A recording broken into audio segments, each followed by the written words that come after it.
Um, so one of the first questions that psychologists have when they hear about Glen's very exciting self-stated diagnosis data set is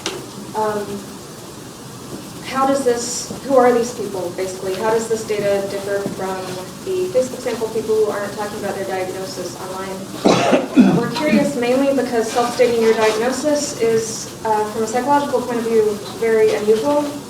So, Clip it, yeah. Otherwise it picks up noise from your hand. Thanks. So talking about your diagnosis on social media is unusual behavior. So depression, bereavement, any sort of intense negative emotion tends to drive friends away. It's bad for social networks. Its mental health conditions are still fairly taboo, so this is not typical behavior per se. That doesn't mean it's not an exciting data set, obviously. So one of the ways that we can explore sort of differences between the self-stated data set and people who are not talking about their diagnoses on social media is using differential language analysis. So this is a type of analysis pioneered by Andy Schwartz in the Deaf World Wellbeing Project at Penn. And it basically,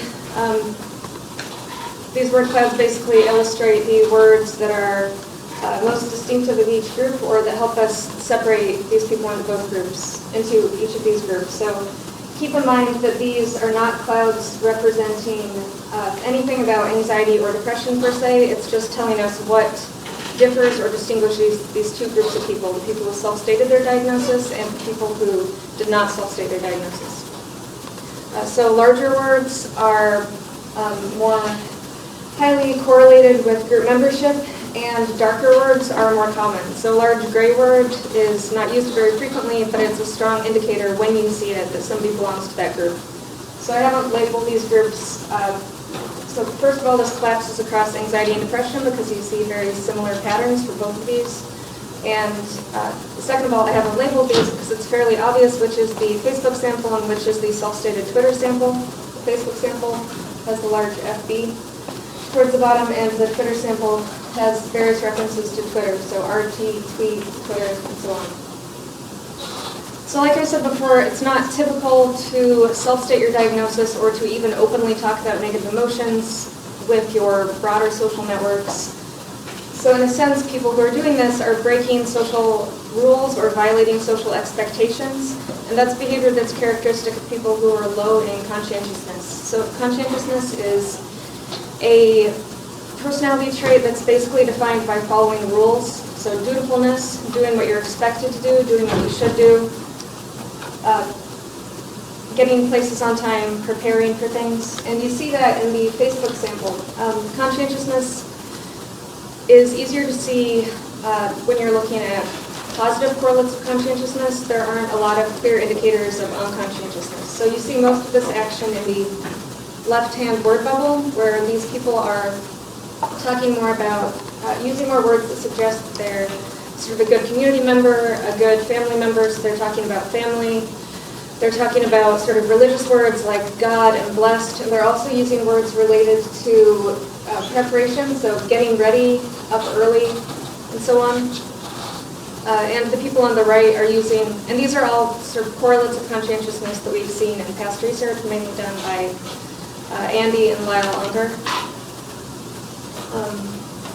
So this is typical conscientious language on the left. You also see that, as you might expect, the people on the right are using more language that is typical of depression and anxiety. So you see more self-focused language in the self-stated sample.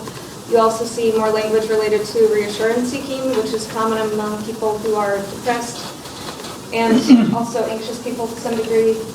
And that makes sense because they are self-stating their diagnosis, so they're obviously not trying to mask their diagnosis or hide their negative emotions from their social network. So it makes sense that they sound, you see some characteristics of depression and anxiety. You also see evidence potentially of masking or hiding your depression or anxiety diagnosis on the left. So we know that people who are depressed mask to a large degree. So when people are have major depressive disorder and they are in currently in a depressive episode, they use slightly more positive language than when they're in remission, suggesting that they're actively trying to sort of hide this condition from their social network. So you see some words that indicate that on the left. So love, maybe had a good day, had a good night. I love my, enjoy.